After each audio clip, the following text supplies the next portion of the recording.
ओम नमः शिवाय। हर हर महादेव।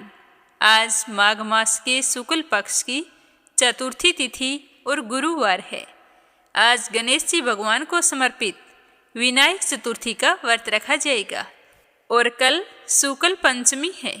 माघ मास में आने वाली शुक्ल पंचमी को बसंत पंचमी का पावन पर्व मनाया जाता है, जो ज्ञान की देवी माँ सरस्वती को समर्पित है। तो आइए अब अपने शुभारंभ करते हैं आज की कथा का। प्रेम से बोलो गणेश जी महाराज की जय हो। प्राचीन समय की बात है कि एक गांव में एक अंधा और अनाथ लड़का रहता था। उसका नाम था मोहन। वह मंदिर के बाहर बैठकर भीख मांगकर गुजर बसर करता था। उसी गांव में एक शंकर चाचा थे, जो बचपन से ही मोहन की देखभाल करते थे। मोहन उन्हीं के साथ रहता था। वे सुबह उसे मंदिर के बाहर छोड़ जाते और रात को जाते समय उसे अपने साथ घर ले जाते। इसी तरह समय बीत रहा था। एक दिन मोहन ने शंकर चाचा से कहा कि चाचा, आप मेरा बोझ कब तक उठाते रहेंगे? बचपन से मेरी देखभाल करते आ रहे हैं। अब मैं आप पर और बोझ नहीं बनना चाहता। मुझे मेरे हाल पर छोड़ दीजिए। तो शंकर चाचा ने कहा कि बेटा, मैं तुझे अपना बेटा मानता हूँ और तू मुझे छोड़कर जाने की बात कर रहा है। अगर तेरी जगह मेरा सगा बेटा होता तो क्या मुझे छोड़कर चला जाता? तो यह सुनकर मोहन रोने लगा। तब शंकर चाचा ने उसे समझाते हुए कहा कि तू गणेश मंदिर के बाहर बरसों से भीख मांग रहा है। समझ ले, तू उनकी शरण में है। उनकी पूजा कर, वही तेरी रक्षा करेंगे। बेटा, भाग्य पर किसी का जोर नहीं है। तुम इस तरह रोते हो तो मुझे बहुत दुख होता है। मैं तुझे माता पिता बनकर पाल पोस तो सकता हूँ, पर तुम्हारी आंखों की रोशनी कहाँ से लाऊं? जब तुम परेशान होता है तो मुझे बहुत बुरा लगता है। तू मुझसे वादा कर कि आज के बाद कभी नहीं रोएगा। तो मोहन कहने लगा कि चाचा, मैं आज के बाद कभी नहीं रोऊंगा, पर मैं भगवान की पूजा कैसे करूं? मैं तो भिखारी हूँ और भिखारी को मंदिर में जाने की इजाज़त नहीं होती। मैं तो मन ही मन गणेश जी को याद कर लेता हूँ। तो शंकर चाचा ने कहा कि बेटा, तू चिंता मत कर, एक दिन सब कुछ ठीक हो जाएगा। इस तरह बातें करते करते चाचा भतीजे सो गए। अगले दिन शंकर चाचा मोहन को लेकर गणेश जी के मंदिर पहुँचे। तभी मंदिर के पुजारी ने उन्हें रोका और कहा कि अरे, इस भिखारी को कहाँ मंदिर के अंदर लेकर जा रहे हो? यह तो रोजाना मंदिर के बाहर बैठता है और इसे बाहर ही ले जाओ। तो पुजारी की बात सुनकर शंकर चाचा ने कहा कि क्या भिखारी इंसान नहीं होते? उन्हें पूजा पाठ करने का हक नहीं होता? तुम कौन होते हो इसे पूजा से रोकने वाले?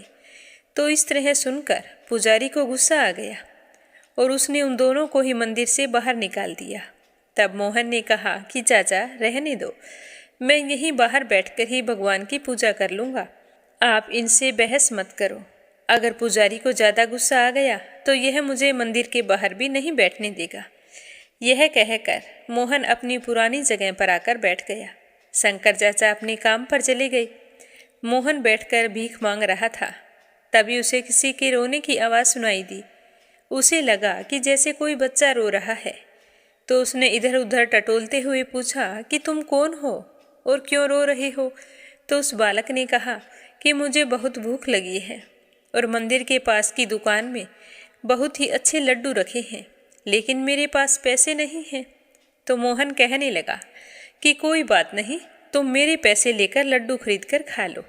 यह कहकर मोहन ने अपनी भीख में मिले हुए रुपए उसके आगे कर दिए। तो उसने उसमें से 5 रुपए उठा लिए और वहाँ से चला गया। थोड़ी देर बाद में वह बालक मोहन के पास आया और कहने लगा कि मैं 2 लड्डू लाया हूँ, एक मैं खा लेता हूँ और एक तुम खा लो। तो मोहन ने कहा, नहीं, दोनों लड्डू तुम ही खा लो। तुम्हारा नाम क्या है? तो वह बालक कहने लगा कि मेरा नाम तो गणेश है, पास ही में मेरा घर है। मेरे माता पिता सुबह काम पर चले जाते हैं और मैं मंदिर में खेलने के लिए आ जाता हूँ। यह कहकर वह बालक चला गया। अगले दिन से वह बालक रोजाना वहाँ आता और मोहन से 5 रुपए लेकर लड्डू खाकर चला जाता। एक दिन वह बालक आया तो उसने मोहन से कहा कि तुम मुझे रोजाना 5 रुपए देते हो, कभी भी मना नहीं करते। तब मोहन ने कहा कि गणेश, मैं भगवान गणेश को लड्डू का भोग लगाना चाहता हूँ, लेकिन हम तो भिखारी हैं, हमें मंदिर के अंदर जाने की इजाज़त नहीं होती। जब तुम लड्डू खा लेते हो तो मुझे ऐसा लगता है कि जैसे गणेश जी खुद भोग लगाने के लिए मेरे पास आए हैं। इसीलिए मुझे अच्छा लगता है, तुम रोज़ाना आ जाया करो, मैं तुम्हारा इंतज़ार करता हूँ। तो इसी तरह समय बीतता गया। एक दिन गणेश ने मोहन से कहा कि मैं तुमसे मिलने और लड्डू खाने अब नहीं आ सकूँगा, मेरे माता पिता दूसरे गांव जा रहे हैं। तो यह सुनकर मोहन तो रोने लगा। उसने कहा कि मैं तुम्हारे बगैर नहीं रह सकता, मैं देख भी नहीं सकता तुम कैसे हो, लेकिन जब तुम्हें 5 रुपए देता हूँ तो मुझे बालक रूपी गणेश जी लड्डू खाते हुए दिखाई देते हैं, और तुम मुझे छोड़कर जा रहे हो। नहीं, मुझे छोड़कर मत जाना, नहीं तो मैं जिंदा नहीं बचूंगा। तो मोहन की बात सुनकर गणेश कहने लगा कि ठीक है, तुम मेरे साथ मेरे घर चलो, मेरे माता पिता से बात कर लेना, अगर वे मान गए तो मैं तुम्हारे पास रोजाना लड्डू खाने आता रहूँगा। तो मोहन गणेश के साथ चल दिया। काफ़ी दूर चलने के बाद में उसने पूछा कि गणेश, मुझे ऐसा लग रहा है कि हम बहुत दूर आ गए हैं, तुम्हारा घर कहाँ है? तो गणेश ने कहा कि बस पहुँचने ही वाले हैं। थोड़ी दूर और चलने के बाद मोहन ने फिर पूछा, पर उसे कोई जवाब नहीं मिला। तो मोहन ने बार बार पुकारा कि गणेश गणेश तुम कहाँ हो, लेकिन सामने से कोई आवाज़ नहीं आई। तो मोहन घबरा गया और सोचने लगा कि गणेश ना जाने कहाँ चला गया, मुझे पता नहीं कहाँ लेकर आया है, मैं घर कैसे जाऊँगा, शंकर चाचा को कैसे पता होगा कि मैं यहाँ पर हूँ। इसी तरह घबराया हुआ जल्दी जल्दी चलने लगा तो उसका पैर किसी पत्थर से टकरा गया और वह गिर पड़ा और गिरते ही बेहोश हो गया। थोड़ी देर बाद वह होश में आया तो उसके सर में बहुत ही तेज दर्द हो रहा था। वह वहाँ से जैसे तैसे खड़ा हुआ और जैसे ही आंख खोली तो उसे सब कुछ दिखाई दे रहा था, तो हैरान हो गया। तभी उसे सामने गणेश जी खड़े हुए दिखाई दिए तो मोहन तो उनके पैरों में जाकर गिर पड़ा। तो गणेश जी ने उससे कहा कि मोहन, जिस दिन तुम्हें मंदिर में जाने से मना किया था उसी दिन से मैं भोग लेने के लिए हर दिन तुम्हारे पास आता था। तुम इतने गरीब थे फिर भी मुझे रोजाना लड्डू लाने के लिए रुपए देते थे, तो मैं तुम्हारी श्रद्धा भक्ति से बहुत ही प्रसन्न हूँ। आज से तुम गरीब नहीं रहोगे, तुम्हारा घर धन धान्य से भरा रहेगा और कोई भी तुम्हें मेरे दर्शन करने से रोक नहीं सकेगा। यह कहकर भगवान गणेश अंतर्ध्यान हो गए। मोहन के आंखों की रोशनी आ गई। वह अपने घर आया तो उसने देखा कि घर के एक कोने में सोने चांदी के रुपयों का ढेर लगा है और उधर शाम होने पर शंकर चाचा मोहन को लेने के लिए गणेश मंदिर गए, पर वह कहीं पर भी दिखाई नहीं दिया। तो वो बहुत ही परेशान हुए और इधर उधर ढूंढने लगे, सोचने लगे कि मोहन कहाँ गया। वह बड़ा परेशान रहता था, कहीं मुझे छोड़कर तो नहीं चला गया। तो ढूंढते ढूंढते आधी रात हो गई। आंखों में आंसू लिए मोहन को याद करते हुए शंकर चाचा घर आ गए। घर आए तो देखा कि सारा घर रोशनी से जगमगा रहा था। तो यह देखकर शंकर चाचा को बड़ी ही हैरानी हुई। तभी मोहन बाहर आया और शंकर चाचा को देखते ही उनसे लिपट गया और कहने लगा कि चाचा देखो, मुझे दिखाई देने लगा है, आपने सच कहा था कि भगवान मेरी रक्षा करेंगे। देखो आज गणेश जी भगवान ने हमारी कितनी मदद की है, मेरी आंखें भी ठीक कर दी और हमें खूब सारा धन दिया है। आज के बाद से हम दोनों रोजाना गणेश मंदिर जाया करेंगे, अब से हमें मंदिर में जाने से कोई नहीं रोकेगा। तो अगले दिन से ही मोहन नए कपड़े पहनकर शंकर चाचा को साथ लेकर गणेश मंदिर जाने लगा। अब उसे अंदर जाने से कोई भी नहीं रोकता था। गणेश जी के इस चमत्कार को देखकर पुजारी को भी बड़ी ही हैरानी हुई। उसने मोहन से माफ़ी मांगी और कहा कि बेटा मुझे माफ़ कर दो, मुझे नहीं पता था कि भगवान की पूजा करने के लिए धन नहीं, सच्ची श्रद्धा की ज़रूरत होती है। तो मोहन कहने लगा कि पुजारी जी, शायद तुम सही कह रहे हो, लेकिन मुझे पता था कि भगवान की पूजा करने के लिए धन की ज़रूरत होती है, क्योंकि आज मेरे पास धन है तो आप भी मुझे पूजा करने से नहीं रोक रहे। तो यह सुनते ही पुजारी जी की आंखों में आंसू आ गए। हे विघ्नहर्ता गणेश जी, जिस तरह आपने मोहन की रक्षा की, वैसे सबकी रक्षा करना। बोलो गणेश जी महाराज की जय हो। अब अपने सुनते हैं राजा चोल की कथा। बहुत समय पहले कांचीपुरी में चोल नामक एक चक्रवर्ती राजा हुआ करते थे। उन्हीं के नाम पर उनके अधीन रहने वाले सभी देश चोल नाम से जाने गए। राजा चोल जब इस भूमंडल का शासन करते थे तो उनके शासन काल में उस राज्य में कोई भी मनुष्य गरीब, दुखी या पाप में मन लगाने वाला अथवा रोगी नहीं था। एक समय की बात है, राजा चोल अनंत शयन नामक तीर्थ में गए हुए थे, जहाँ जगदीश्वर भगवान विष्णु ने योग निद्रा का आश्रय लेकर शयन किया था। वहाँ भगवान विष्णु के दिव्य विग्रह की राजा ने विधि पूर्वक पूजा की। दिव्य मणि, मुक्ताफल तथा सोने के बने हुए सुंदर फूलों से उनका पूजन करके राजा ने साष्टांग प्रणाम किया और प्रणाम करके ज्यों ही वो बैठे, उसी समय उनकी दृष्टि भगवान के पास आते हुए एक ब्राह्मण पर पड़ गई, जो उन्हीं के कांची नगरी के निवासी थे। उनका नाम था विष्णुदास। उन्होंने भगवान की पूजा के लिए अपने हाथ में तुलसी दल और जल ले रखा था और वह निकट आकर भगवान के सामने विष्णु सूक्त का पाठ करने लगा। फिर उसने देवादिदेव भगवान को स्नान कराया और तुलसी की मंजरी तथा पत्तों से उनकी विधिवत पूजा की। और राजा चोल ने जो पहले रत्नों से भगवान की पूजा की थी, वो सारी की सारी तुलसी पूजा से ढक गई।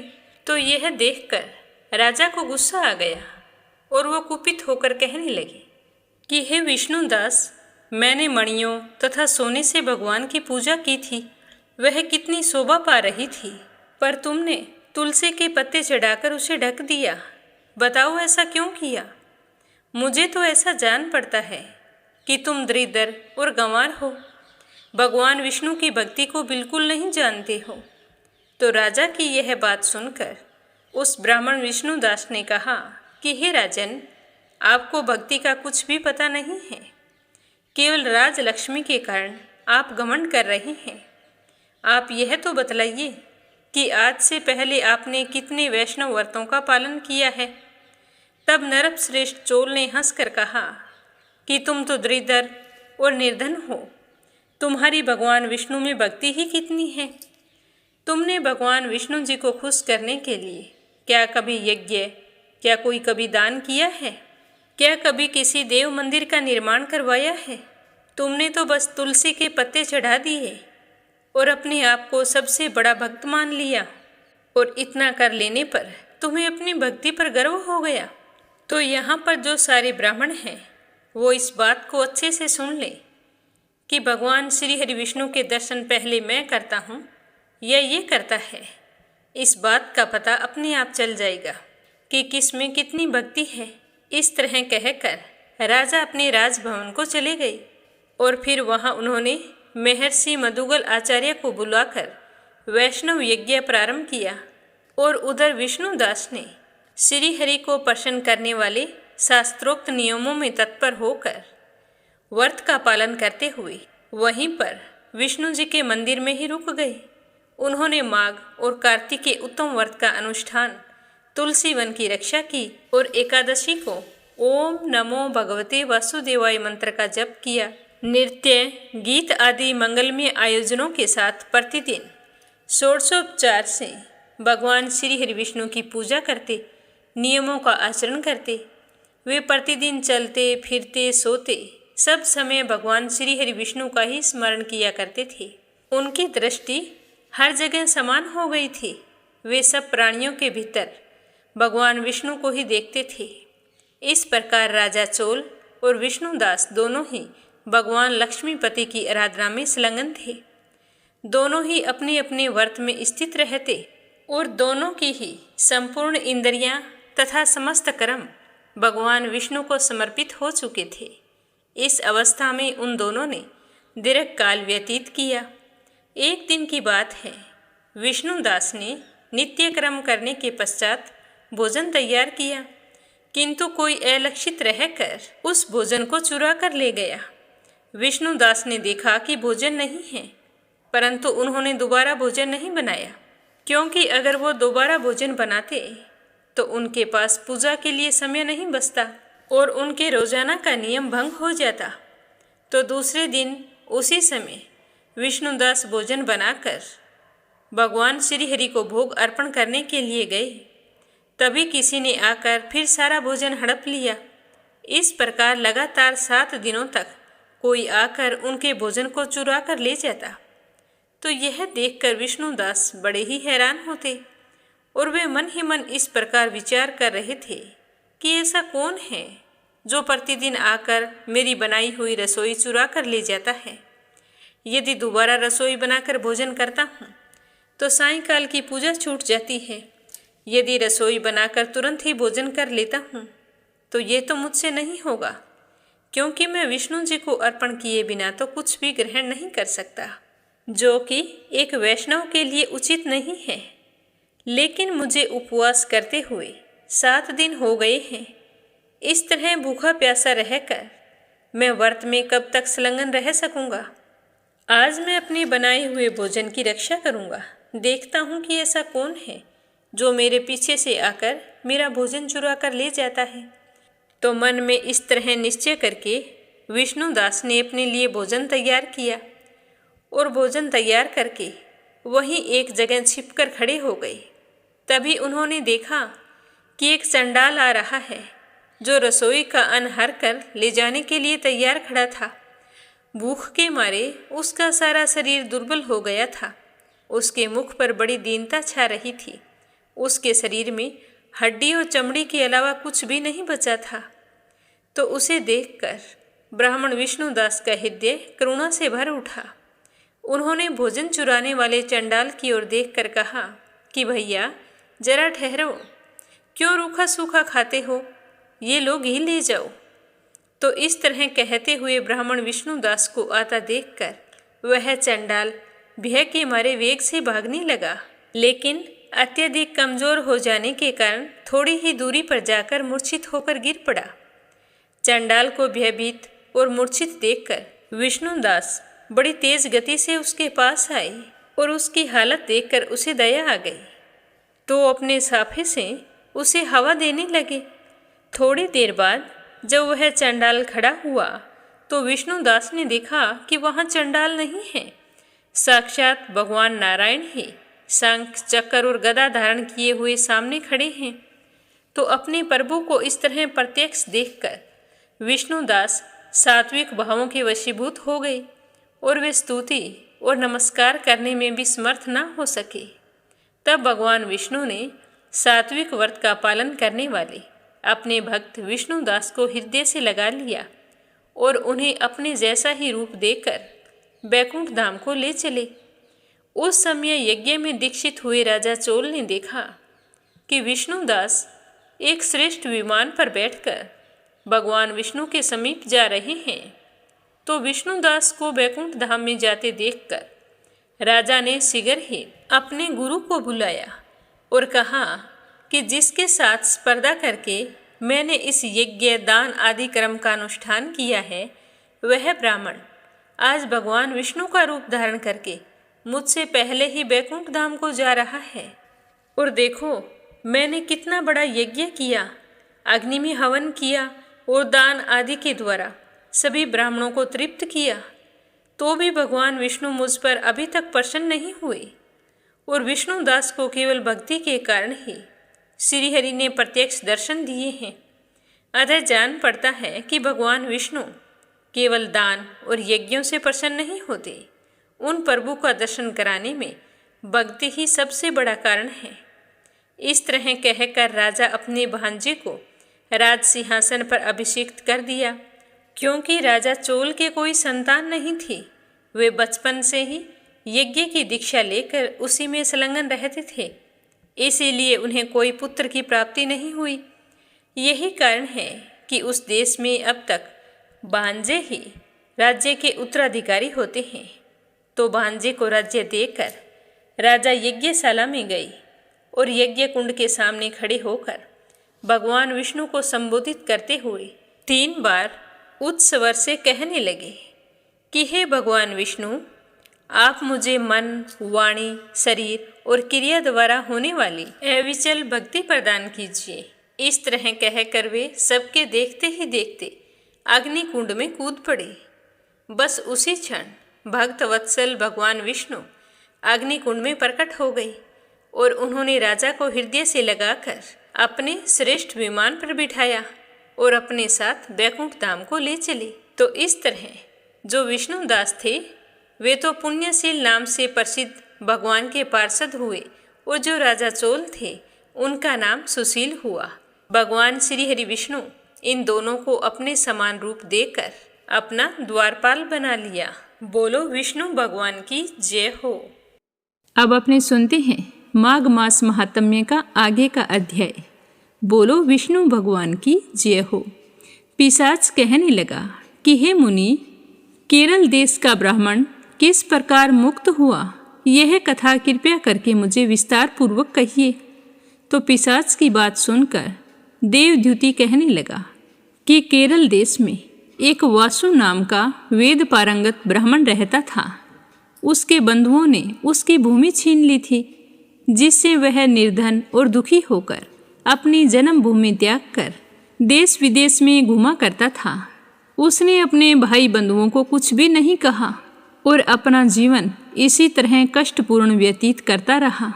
इसी तरह एक दिन किसी व्याधि से ग्रस्त होकर वह मृत्यु को प्राप्त हो गया। उसका कोई बंधु बांधव नहीं होने के कारण उसकी कोई भी वैदिक क्रिया नहीं हुई और ना ही उसका दाह संस्कार किया गया। इस प्रकार क्रिया के लोप होने से निर्जन वन में वह प्रेत बनकर चिरकाल तक फिरता रहा। ठंड, ताप, भूख प्यास के दुख से हाहाकार करता हुआ वह नंगे शरीर रोता फिरता था, परंतु उसको कहीं भी सद्गति दिखाई नहीं दी। सर्वथा दान ना देने से वह अपने कर्म फल को भोगता था। जो लोग अग्नि में आहुति नहीं देते, भगवान का पूजन नहीं करते, वे आत्म विद्या का अभ्यास नहीं करते, अच्छे तीर्थों से विमुख रहते हैं।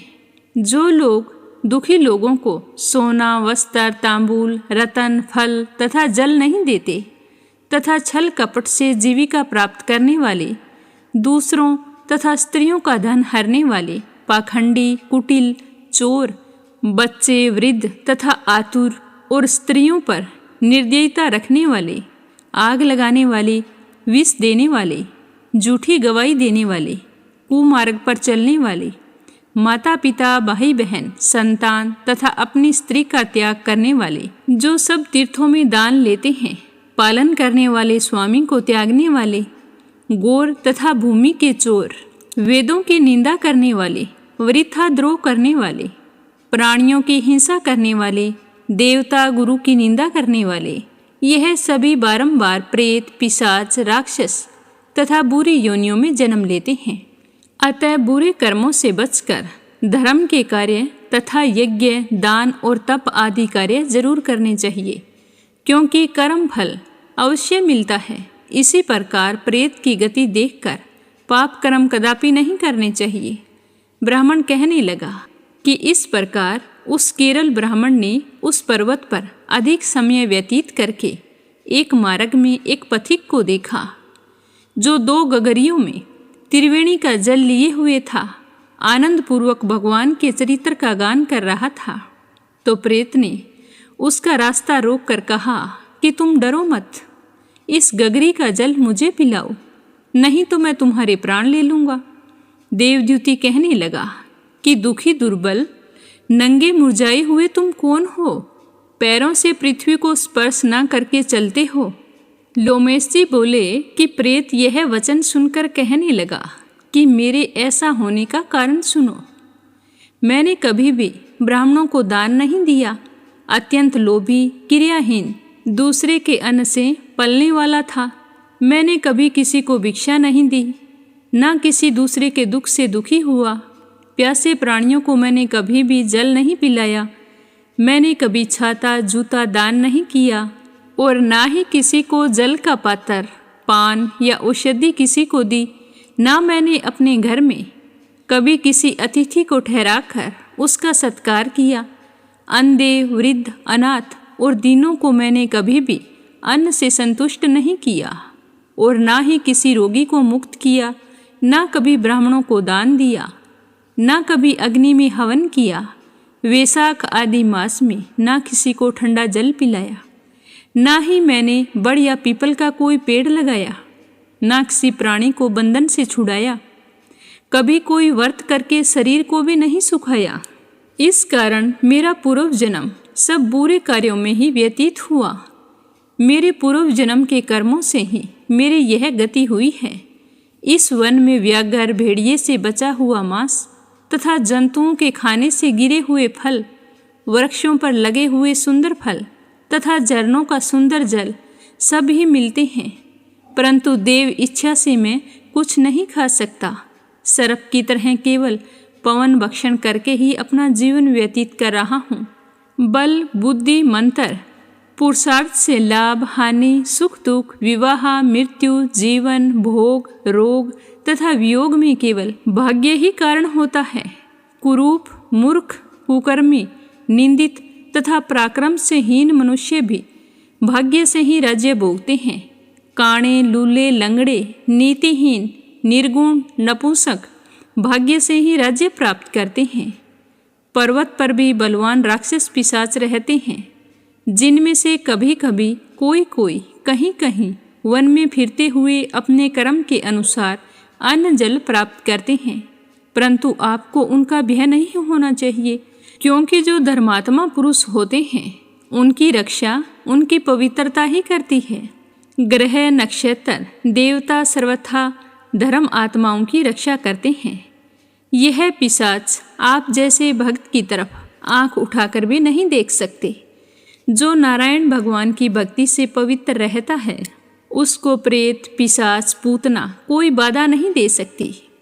भूत, बेताल, पिशाच, गंधर्व, काकिन, शाकिनी, ग्रह रेवती, यज्ञ मातर ग्रह, भयंकर ग्रह, कृत्या, सर्प, कुष्मांड तथा दूसरे दुष्ट जंतु पवित्र वैष्णव की तरफ देख भी नहीं पाते। जिसकी जीवा पर गोविंद का नाम, हृदय में वेद तथा श्रुति विद्यमान है, जो पवित्र और दानी हैं, उनको कभी भय नहीं होता। हे ब्राह्मण, इस प्रकार कर्मों का फल भोगता हुआ मैं यहाँ पर रहता हूँ। मैं ऐसा सोचकर शोक नहीं करता हूँ, क्योंकि एक बार मैं जवालिनी नदी के किनारे पर गया था। वहाँ पर घूमते हुए मैंने सार्स के वचनों को सुना था। सार्स के वचन क्या थे, यह अपने सुनेंगे अगले अध्याय में। आज का अध्याय समाप्त हुआ। बोलो विष्णु भगवान की जय हो। अब अपने सुनते हैं भागवत कथा का आगे का अध्याय। प्रेम भाव से सुनते रहिए। बोलो श्री हरि विष्णु भगवान के अनंत स्वरूपों की जय हो।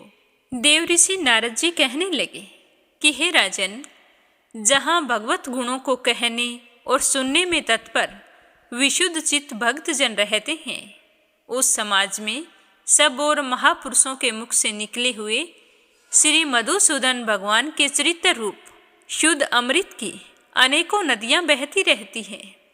जो लोग अतृप्त चित्त से सुनने में तत्पर और अपने कर्ण कुहरों के द्वारा उस अमृत का छक्कर पान करते हैं, उन्हें भूख, प्यास, भय, शोक और मोह आदि कुछ भी बाधा नहीं पहुंचा सकते।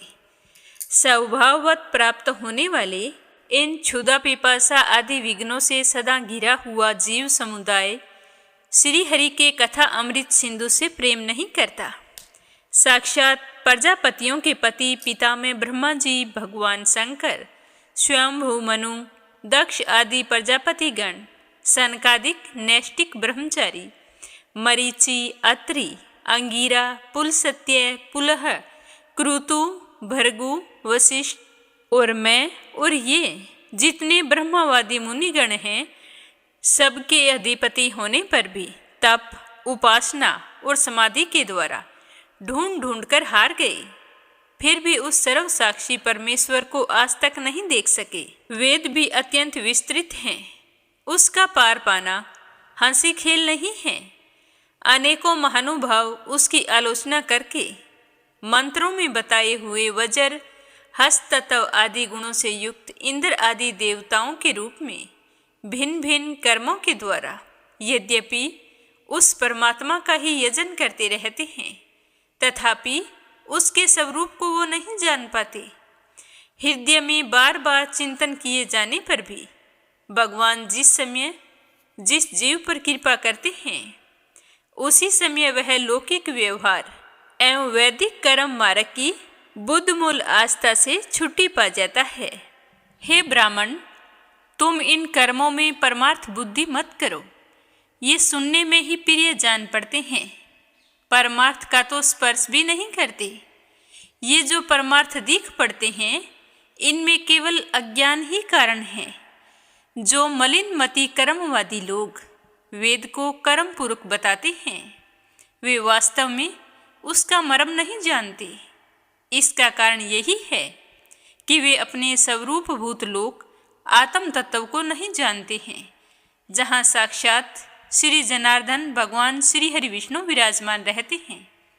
पूर्व की ओर अगर भाग वाले कुशाओं से संपूर्ण भूमंडल को आच्छादित करके अनेकों पशुओं का वध करने से तुम बड़े कर्म अभिमानी और उद्धत हो गए हो, किंतु वास्तव में तुम्हें कर्म या उपासना किसी के भी रहस्य का पता नहीं है। वास्तव में कर्म तो वही है जिससे श्री हरि विष्णु भगवान को प्रसन्न किया जा सके, और विद्या भी वही है जिससे भगवान में चित्त लगे। श्री हरि संपूर्ण देहधारियों के आत्मा, नियामक और स्वतंत्र कारण हैं, अतः उनके चरण तल ही मनुष्यों के एकमात्र आश्रय हैं और उन्हीं से संसार में सबका कल्याण हो सकता है, जिससे किसी को अणुमात्र भी व्यय नहीं रहता। वही उसका प्रियतम आत्मा है।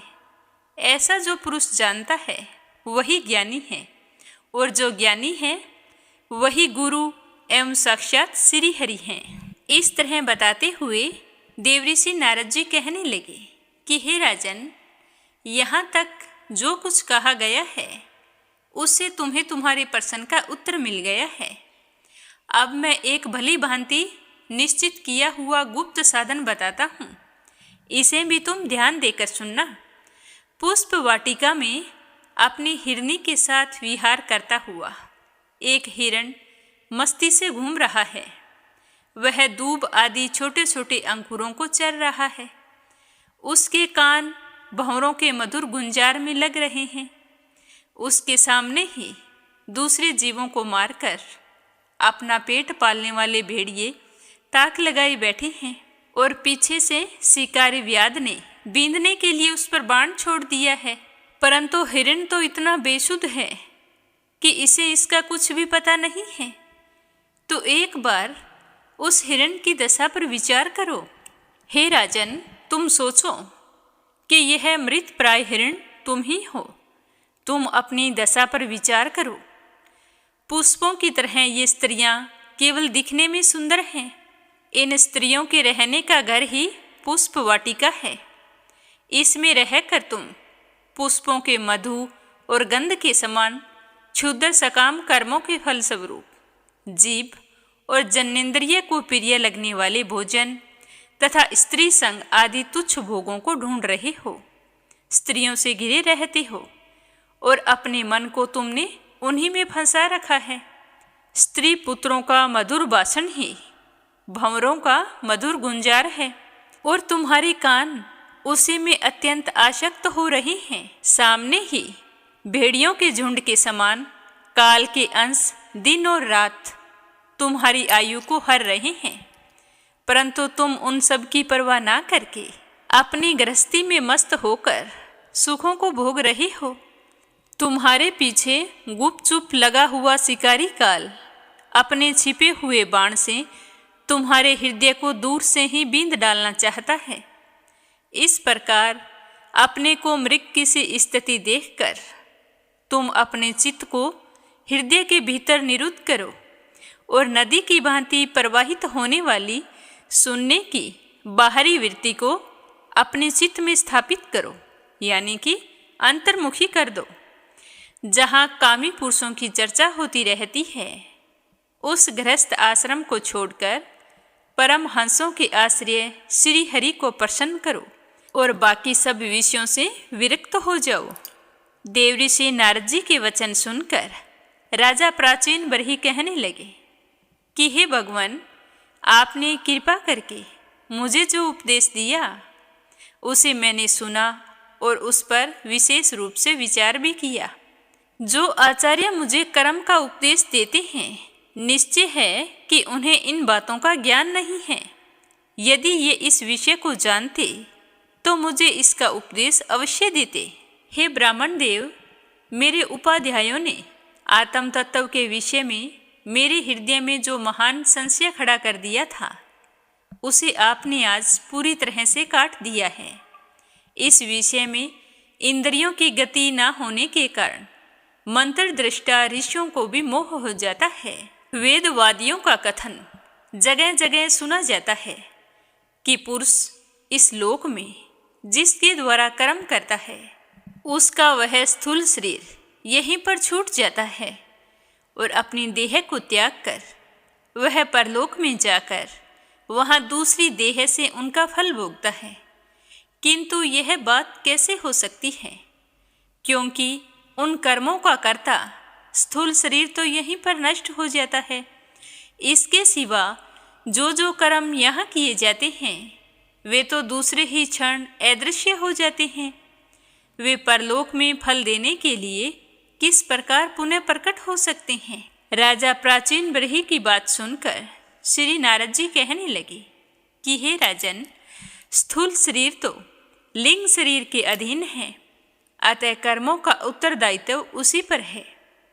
जिस मन प्रधान लिंग शरीर की सहायता से मनुष्य कर्म करता है, वह तो मरने के बाद भी उसके साथ रहता है। अतः वह परलोक में अप्रोक्ष रूप से स्वयं उसी के द्वारा उनका फल भोगता है।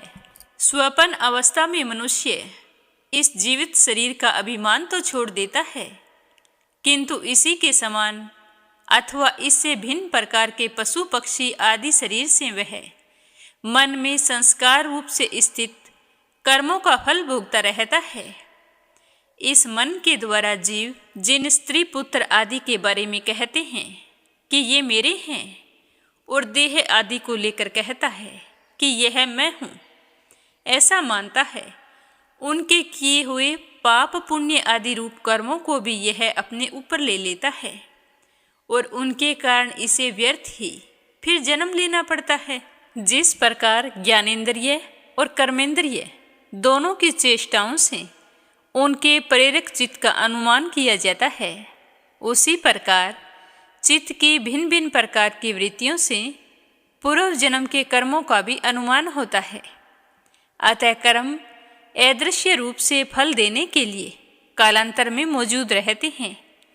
कभी कभी देखा जाता है कि जिस वस्तु का इस शरीर से कभी अनुभव नहीं किया, जिसे ना कभी देखा ना सुना, उसके बारे में स्वप्न में वह जैसी होती है वैसा अनुभव हो जाता है। इस तरह कहते हुए देव ऋषि नारद जी कहने लगे कि हे राजन, तुम निश्चय मानो कि लिंग देह के अभिमानी जीव को उसका अनुभव पूर्व जन्म में हो चुका है, क्योंकि जो वस्तु पहले अनुभव की हुई नहीं होती उसकी मन में वासना भी नहीं हो सकती। अतः हे राजन, तुम्हारा कल्याण हो। मन ही मनुष्यों के पूर्व रूपों को तथा भावी शरीर आदि को भी बता देता है, और जिसका भावी जन्म होने वाला नहीं होता, उन तत्ववेदाओं की विदेह मुक्ति का पता भी उनके मन से ही लग जाता है। कभी कभी स्वप्न में देश काल अथवा क्रिया संबंधी ऐसी बातें देखी जाती है जो पहले कभी नहीं देखी होगी ना कभी सुनी होगी।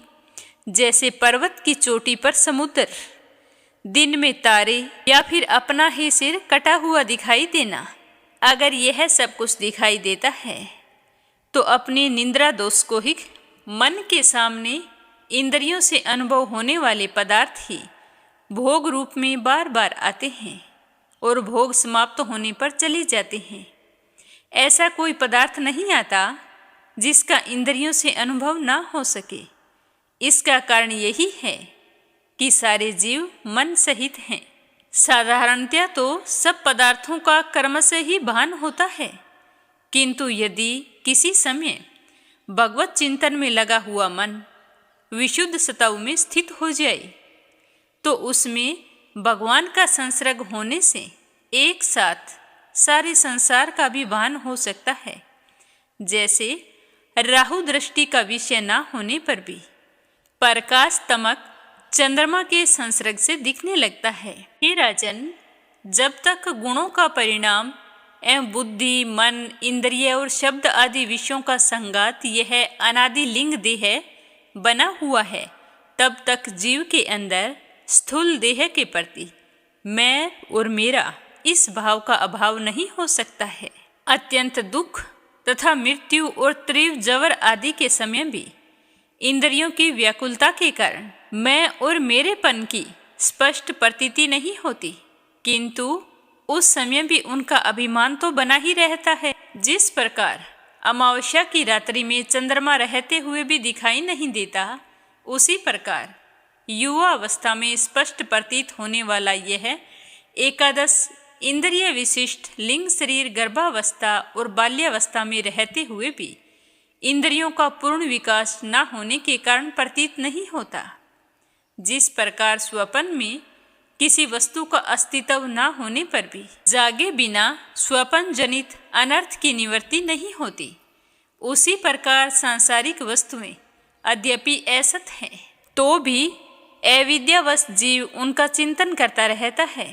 इसीलिए उसका जन्म मरण रूप संसार से छुटकारा नहीं हो सकता। इस प्रकार पंच तन्मात्राओं से बना हुआ तथा 16 तत्वों के रूप में विकसित यह त्रिगुण में संघात ही लिंग शरीर है। यही चेतना शक्ति से युक्त होकर जीव कहा जाता है। इसी के द्वारा पुरुष भिन्न भिन्न शरीरों को ग्रहण करता है और त्यागता रहता है तथा इसी से उसे हर्ष, शोक, भय, दुख और सुख आदि का अनुभव होता है।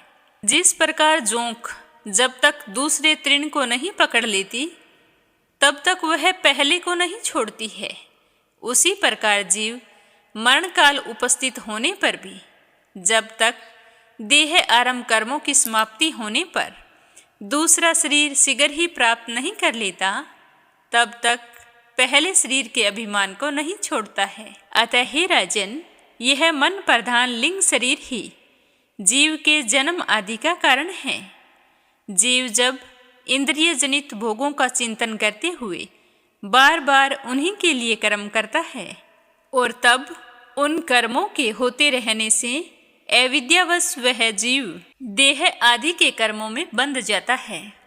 अतः उस कर्म बंधन से छुटकारा पाने के लिए संपूर्ण संसार को भगवत रूप से देखते हुए सब प्रकार श्री हरि का भजन करो। उन्हीं से इस संसार की उत्पत्ति और स्थिति होती है तथा उन्हीं में लय होता है।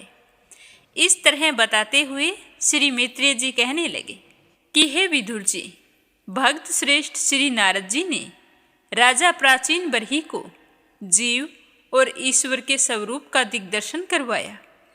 फिर वे उनसे विदा लेकर सिद्धलोक को चले गए। तब राजा प्राचीन बरही ने भी प्रजा पालन का भार अपने पुत्रों को सौंप दिया और स्वयं तपस्या करने के लिए कपिला आश्रम को चले गए। वहाँ उन वीरवर ने समस्त विषयों की आसक्ति छोड़कर एकाग्र मन से भक्तिपूर्वक श्री हरि के चरण कमलों का चिंतन करते हुए सारूप्य पद प्राप्त किया। हे विदुर जी, देवऋषि नारद जी के कहे हुए इस आत्मज्ञान को जो भी पुरुष पढ़ता है, सुनता है या सुनाता है, वह शीघ्र ही लिंग देह के बंधन से छूट जाता है। देवऋषि नारद जी के मुख से निकला हुआ यह आत्मज्ञान भगवान मुकुंद के यश से संबंध होने के कारण त्रिलोकी को पवित्र करने वाला, अंतःकरण का शोधक तथा परमात्मा पद को प्रकाशित करने वाला है। जो भी पुरुष इस कथा को सुनेगा या सुनाएगा, वह समस्त बंधनों से मुक्त हो जाएगा और फिर उसे इस संसार चक्कर में नहीं भटकना पड़ेगा। हे विदुर जी, गृहस्थ आश्रम में पुरंजन के रूपक से परोक्ष रूप में कहा हुआ यह अद्भुत आत्मज्ञान मैंने गुरुजी की कृपा से प्राप्त किया था। इसका तात्पर्य समझ लेने से ही बुद्धि युक्त जीव का देह अभिमान निवृत्त हो जाता है तथा उसका परलोक में जीव किस प्रकार कर्मों का फल भोगता है यह संशय भी मिट जाता है। आज की कथा को यहीं पर विराम देते हैं। इससे आगे क्या हुआ यह सुनेंगे कल की कथा में। नित्य नियम से सुनते रहिए। बोलो श्री हरि विष्णु भगवान के अनंत सब रूपों की जय हो। अब अपने सुनते हैं श्री कृष्ण भगवान की कहानी। बोलो कृष्ण कन्हैया की जय हो। गोकुल में एक मोर रहता था। वह मोर बहुत ही चतुर था और श्री कृष्ण का परम भगत था। वह मोर भगवान श्री कृष्ण की कृपा पाना चाहता था। इसके लिए उस मोर ने एक युक्ति सोची। वह श्री कृष्ण के द्वार पर जा पहुंचा। जब भी भगवान श्री कृष्ण द्वार से अंदर बाहर जाते तो द्वार पर बैठा मोर एक भजन गाने लगता कि मेरा कोई ना सहारा बिन तेरे, गोपाल संवरिया मेरे, माँ बाप संवरिया मेरे, मेरा कोई ना सहारा बिन तेरे, गोपाल संवरिया मेरे। इस तरह वह मोर रोजाना यही गुनगुनाता रहता। एक दिन बीत गया, 2 दिन बीत गए, इसी तरह पूरा 1 साल बीत गया, परंतु श्री कृष्ण भगवान ने उनकी एक नहीं सुनी। तो श्री कृष्ण का बर्ताव देखकर मोर बहुत ही दुखी हुआ और दुखी होकर रोने लगा। तभी वहां से एक मैना उड़ती हुई जा रही थी। उसने मोर को रोता हुआ देखा तो वह बहुत ही हैरान हुई। वह हैरान इसीलिए नहीं हुई कि मोर रो रहा था, उसे हैरानी इस बात की थी कि भगवान श्री कृष्ण के द्वार पर कोई रो रहा है। तो मैना मोर के पास गई और उसके रोने का कारण पूछा। वो मैना कहने लगी कि मोर तू रो क्यों रहा है। तब मोर ने बताया कि मुझे 1 साल हो गया, मैं इस छलिए को रिझा रहा हूँ, परंतु उसने आज तक मुझे पानी भी पीने के लिए नहीं दिया। तो यह सुनकर मैना कहने लगी। तो मोर की बात सुनकर मैना बोली कि मैं राधा रानी के बरसाना से आई हूँ, तू मेरे साथ वहीं पर चल। राधा रानी बहुत ही दयालु है, वह तुझ पर अवश्य करुणा करेगी। तो मोर ने मैना की बात से सहमति जताई और दोनों उड़ चले बरसाना की ओर। उड़ते उड़ते बरसाना जा पहुँचे। राधा रानी के द्वार पर पहुंचकर मैना ने गाना शुरू किया कि श्री राधे राधे बरसाने वाली राधे राधे। परंतु मोर ने तो बरसाना में आकर भी यही दोहराया कि मेरा कोई ना सहारा बिन तेरे, गोपाल संवरिया मेरे, माँ बाप संवरिया मेरे, मेरा कोई ना सहारा बिन तेरे, गोपाल संवरिया मेरे। तो राधा रानी ने ये सुना तो वो दौड़ी चली आई और बड़े ही प्रेम से मोर को गले से लगा लिया और मोर से कहने लगी कि तू कहाँ से आया है। तो राधा रानी की बात सुनकर मोर बोला कि राधा रानी, आज तक मैंने सुना था कि तुम बहुत ही करुणामयी हो, पर आज मैंने देख भी लिया है। तो राधा रानी कहने लगी कि कैसे। तो मोर कहने लगा कि मैं पिछले 1 वर्ष तक श्री कान्हा जी के द्वार पर इसी नाम की धुन गाता हूँ, परंतु कान्हा जी ने मेरी बात सुनना तो दूर, कभी मुझे थोड़ा सा पानी भी नहीं पिलाया। तो राधा रानी कहने लगी कि नहीं, मेरे कृष्ण ऐसे नहीं हैं, तुम एक बार फिर से वहाँ पर जाओ और इस बार कृष्ण कृष्ण नहीं राधे राधे रटना। तो राधा रानी की बात सुनकर मोर वहाँ से लौट आया और गोकुल में आकर श्री कृष्ण के द्वार पर पहुँचा और कहने लगा कि जय राधे राधे, जय राधे राधे, जय राधे राधे। तो जब कान्हा जी ने ये सुना तो भागते हुए बाहर आए और बड़े ही प्रेम से मोर को गले से लगा लिया और कहने लगे कि मोर तू कहाँ से आया है। यह सुनकर मोर कहने लगा कि वारे चलिए, पूरा 1 साल हो गया तेरे द्वार पर बैठे बैठे तेरे नाम की रटना लगा रहा हूँ, पर तूने कभी भी मुझे पानी भी नहीं पिलाया और आज राधा रानी का नाम क्या लिया कि भागकर गले से लगा लिया। तो श्री कृष्ण भगवान कहने लगे कि तू अब मुझे बातों में मत उलझा, पूरी बात बता।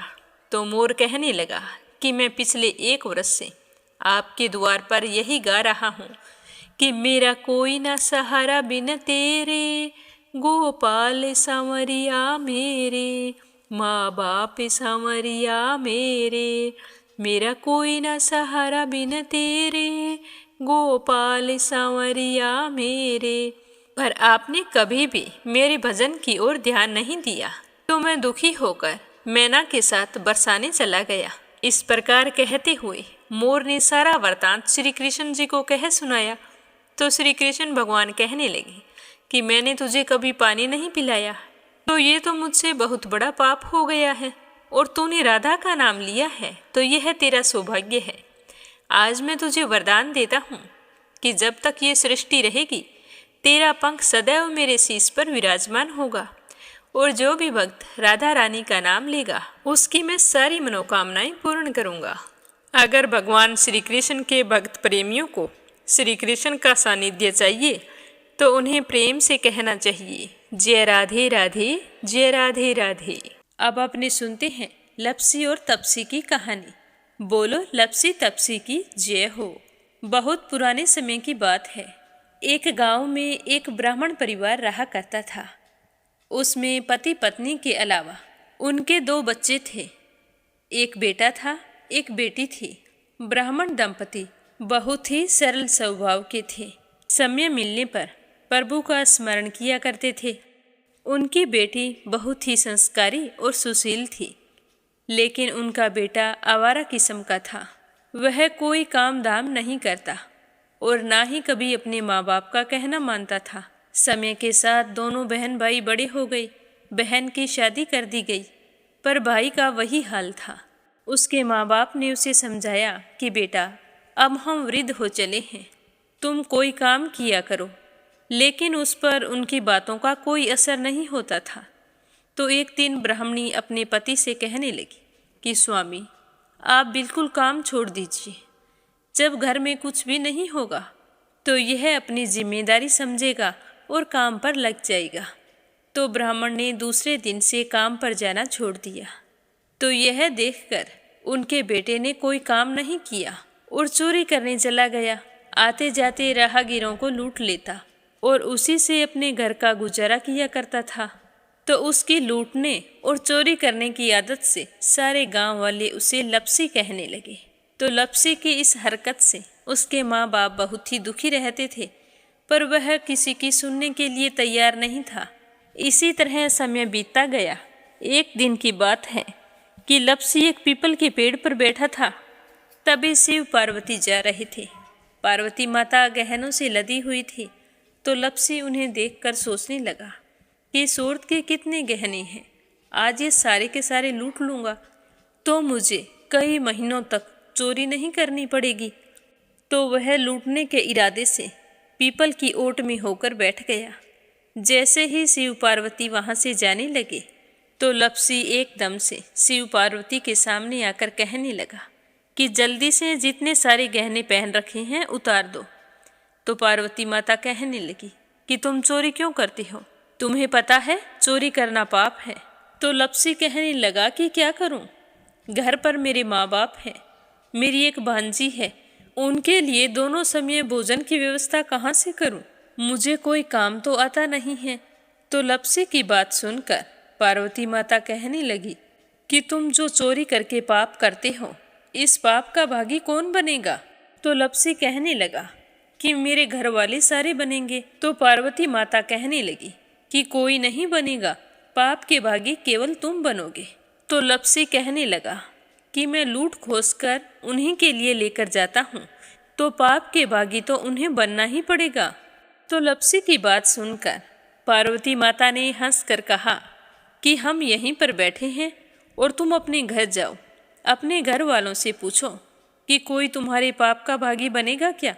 तो यह सुनकर लपसी भागा भागा अपने घर आया और अपनी माँ के पास गया और कहने लगा कि माँ, मैं चोरी करके लाता हूँ, राह चलते राहगीरों को लूटता हूँ, तुम्हारे लिए ही तो करता हूँ।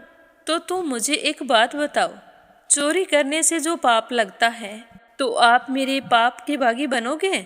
तो लपसी की बात सुनकर उसकी माँ कहने लगी कि बेटा, मैंने तो तुमसे नहीं कहा कि तुम चोरी करके लाओ, तुम कमा कर लाओ, हमें तो 2 वक्त की रोटी चाहिए, मैं तो तुम्हारी पाप की भागी नहीं बनूंगी। तो माँ के मुंह से इस तरह की बात सुनकर लपसी तो हैरान हो गया फिर वह अपने पिताजी के पास गया और जाकर कहने लगा कि पिताजी, मैं जो कुछ भी लूट खोस के लाता हूँ वो आपके लिए ही तो लाता हूँ। देखो मैंने लूट कर कितना धन इकट्ठा कर लिया है, कितने ऐशो आराम हैं तुम्हारे। अगर मैं चोरी नहीं करता तो क्या ये सब हमें मिलता? पिताजी, मैं तुमसे एक बात पूछता हूँ कि चोरी करने से पाप लगता है, तो उस पाप में आप मेरे भागीदार बनोगे क्या? तो लप्सी की बात सुनकर उसके पिताजी कहने लगे कि बेटा, मैंने नहीं कहा कि तुम चोरी करके लाओ, तुम कमा कर लाओ, मैं तुम्हारे पाप का भागी नहीं बनूंगा। तो माँ बाप के मुंह से इस तरह की बात सुनकर वह बहुत ही उदास हुआ और सोचने लगा कि मैं कितने महीनों से चोरी कर रहा हूँ, ना जाने मुझ पर कितना पाप चढ़ गया है, और ये तो बोल रहे हैं कि पाप के भागी हम नहीं बनेंगे, तो अब क्या होगा? तो वह बड़े ही दुखी मन से शिव पार्वती से मिलने के लिए चल पड़ा। जैसे ही घर से बाहर निकलने लगा तो उसकी छोटी सी भांजी दरवाजे पर खेल रही थी। उसे पता नहीं था कि पाप पुण्य क्या होता है, तो वो कहने लगी कि मामा, पाप की भागी मैं बनूंगी। तो उसके इस तरह कहते ही लप्सी ने उसे गोद में उठाया और चल पड़ा। शिवजी भगवान और पार्वती माता के पास जाकर कहने लगा कि घर वालों ने पाप का भागी बनने से मना कर दिया है और एक यही है जो पाप की भागी बनने को तैयार है। फिर लप्सी बड़े ही दीन स्वर में कहने लगा कि हे भगवान, मैं समझ गया हूँ कि चोरी करना पाप है। आज तक जो मैंने काम किया वो बहुत ही गलत था, लेकिन अब मैं इसका प्रायश्चित करना चाहता हूँ। अब तुम ही बताओ, मुझे मेरे पापों से मुक्ति कैसे मिलेगी? तो उसकी बात सुनकर शिव पार्वती बहुत ही खुश हुए और लप्सी को कच्चे सूत का एक छोटा सा गोला देते हुए कहा कि लप्सी, ये सूत लो और इस पीपल के चारों ओर परिक्रमा लगाओ। जब यह सूत समाप्त हो जाएगा तब तुम्हारे सारे पाप नष्ट हो जाएंगे। तो यह सुनकर लप्सी बहुत ही खुश हुआ। सोचने लगा कि छोटा सा गोला है, अभी लपेट कर घर चला जाऊंगा, उसके बाद में कभी कोई पाप नहीं करूंगा। फिर उसने अपनी बांजी को कंधे पर बैठाया और पीपल की परिक्रमा लगानी शुरू कर दी। अब भगवान का वह सूत खत्म कहाँ होने वाला था। लप्सी चक्कर लगाता गया पर वह सूत खत्म नहीं हुआ। चक्कर लगाते लगाते 1 महीने, 6 महीने, साल, पूरे 12 साल बीत गए, पर वह सूत खत्म नहीं हुआ। 12 साल बाद एक बार फिर शिव पार्वती जी वहाँ से गुजर रहे थे, तो पार्वती माता ने कहा कि स्वामी, चलो लप्सी को चलकर देखते हैं। तो शिवजी कहने लगे, वो चोरी करने वाला, लूटने वाला कब का चला गया होगा? तो पार्वती माता कहने लगी कि नहीं स्वामी, चलकर देखने में क्या जाता है, चलो एक बार देखते हैं। तो शिव पार्वती जी जैसे ही पीपल वृक्ष के पास आए तो देखा कि लप्सी तो अब भी चक्कर लगा रहा है। वहाँ चारों ओर गहरी खाई हो गई है और लप्सी की बड़ी बड़ी दाढ़ी, मूंछें, नाखून बढ़ गए हैं। तो यह देखकर पार्वती माता ने कहा कि देखो स्वामी, आप तो कह रहे थे कि वो कब का ही चला गया, देखो इसके मन में सच्ची भक्ति है। तो पार्वती की बात सुनकर शिवजी ने कहा कि चलो अभी देख लेता हूँ। तो यह कहकर शिवजी ने एक सोने का कड़ा लप्सी के आगे फेंक दिया। तो लप्सी ने झट से उसके ऊपर पैर कर लिया। फिर अचानक से उसका ध्यान शिव पार्वती जी की ओर गया, तो वो हाथ जोड़कर कहने लगा कि भगवान, अब तो मेरे पाप समाप्त हो गए होंगे, आप मुझे यहाँ से जाने की आज्ञा दीजिए। आपका यह सूत अभी तक खत्म नहीं हुआ है। तो शिवजी भगवान ने कहा कि तुम्हारे पाप कर्म भी अभी तक पूरे नहीं हुए हैं। तो शिवजी की बात सुनकर लप्सी कहने लगा कि भगवान, मुझे पूरे 12 वर्ष हो गए हैं आपकी भक्ति करते करते, और अब भी आप मुझ पर शक कर रहे हैं। तो शिवजी ने कहा कि अपना पैर उठाओ। तो जैसे ही लप्सी ने अपना पैर उठाया तो उसके पैर के नीचे सोने का कड़ा था। तो यह देखकर लप्सी शर्मिंदा हो गया और कहने लगा कि प्रभु, गलती हो गई, मुझे माफ़ करो, आगे से मैं ऐसी गलती कभी नहीं करूँगा। तो शिवजी कहने लगे कि नहीं लप्सी, तुम्हारा पाप ऐसे पूरा नहीं हो सकता, अब तुम्हें 12 वर्ष तक और इसी तरह परिक्रमा करनी होगी, उसी के बाद तुम्हारे पाप समाप्त होंगे। यह कहकर शिव पार्वती वहाँ से चले गए और वह फिर से पीपल के पेड़ की परिक्रमा करता रहा। करते करते 12 साल बीत गए। 12 साल बाद में शिव पार्वती जी वहाँ पर आए तो उन्होंने देखा कि आज भी वो वहीं पर चक्कर लगा रहा है। तो शिव जी ने फिर उसके सामने सोने की अंगूठी फेंकी, पर उसने कोई ध्यान नहीं दिया। तो शिव जी भगवान प्रसन्न होकर कहने लगे कि हे लपसी, आज से तुम मेरी तपस्या करके तपसी बन गए हो। मैं तुम्हें वरदान देता हूँ कि तुम अपने जीवन में सारे सुखों को प्राप्त करेगा। और तूने 24 बरस तक मेरी भक्ति की है, इसका फल भी तुझे अवश्य मिलेगा। जो भी औरत गाय और कुत्ते की रोटी नहीं बनाएगी, उसका पुण्य फल तुम्हें मिलेगा। आंगन लीप कर दहलीज नहीं लीपेगी, तो उसका पुण्य फल भी तुझे ही मिलेगा। अगर हमारे घर की बहन बेटी को हम सूट, तीवल या साड़ी भेंट स्वरूप देते हैं, तो साथ में मोली का धागा और कुछ रुपये नहीं देंगे, तो उसका पुण्य फल भी तुम्हें ही मिलेगा। अगर कोई दिए से दिया जलाएगा, तो उसका पुण्य फल भी तुम्हें ही मिलेगा। अगर व्रत और पूजा पाठ में सारी कहानी सुन ले और तुम्हारी कहानी ना सुने, तो उसका पुण्य फल भी तुम्हें ही मिलेगा। कहा जाता है कि तभी से सुबह पहली रोटी गाय की और सुबह की अंतिम रोटी छोटी बनाई जाती है, और शाम को अंतिम रोटी बड़ी बनाई जाती है जो कुत्ते की होती है। और दिए से दिया भी नहीं जलाया जाता। और घर की बहन बेटियों को सूट और तीवल के साथ भेंट स्वरूप कुछ रुपए भी जरूर दिए जाते हैं। और उसी दिन से हर व्रत कथा के बाद में लपसी तपसी की कहानी जरूर सुनी जाती है। और कथा समाप्त होने पर कहा जाता है कि लपसी का फल लपसी को मिले, तपसी का फल तपसी को मिले। हमारी पूजा पाठ का, हमारे व्रत का और हमारी कहानी का पुण्य फल हमें मिले। बोलो लपसी तपसी की जय हो। तो ये थी लपसी और तपसी की कहानी। लपसी तपसी 2 भाई नहीं थे। लपसी और तपसी एक ही आदमी का नाम था। लूट कर लाता था, इसीलिए उसे लपसी के नाम से पुकारते थे। और फिर भगवान की तपस्या करने के कारण उसे तपसी के नाम से जाना जाने लगा। बोलो लपसी तपसी की जय हो। अब अपने सुनेंगे कथा सुनने वाले प्यारे श्रोताओं के नाम। आज का पहला कमेंट है परमेश्वरी रघुवीर सिंह दिल्ली से, और दूसरा है संजय, सोनिया, हिताक्षी, दीपेश, मयंक हरियाणा से, और तीसरा है संजना राजपूत अहमदाबाद से।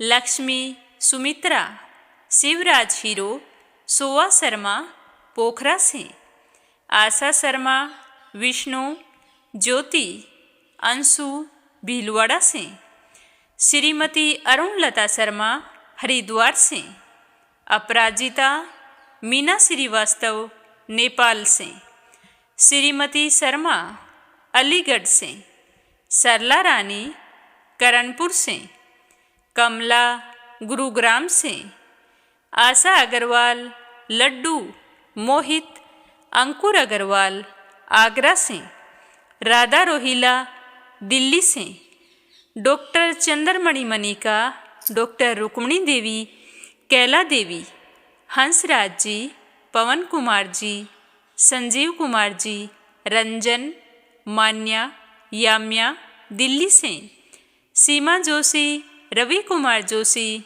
दिल्ली से, यूएन तिवारी, इंदिरा तिवारी लखनऊ से, आरती, पूनम यादव करेली से, श्रीमती यशोदा, अंजलि, बबली, विकी उड़ीसा से, नीलम जायसवाल हैदराबाद से, श्रीचंद यादव गया बिहार से, मंजुला कपूर पंजाब से, अनीता गुप्ता राजस्थान से, उषा शर्मा राजस्थान से, श्यामवती, सुषमा, विष्णु, कार्तिक, पूर्वी, रुपेश, गौरी, शिवम, निष्ठा हरियाणा से, दिल्ली बहादुर भंडारी, सरिता भंडारी, नम्रता भंडारी, सूरज भंडारी नेपाल से, रवि सेनी, सीमा सेनी मलियाना से, गीता गोस्वामी,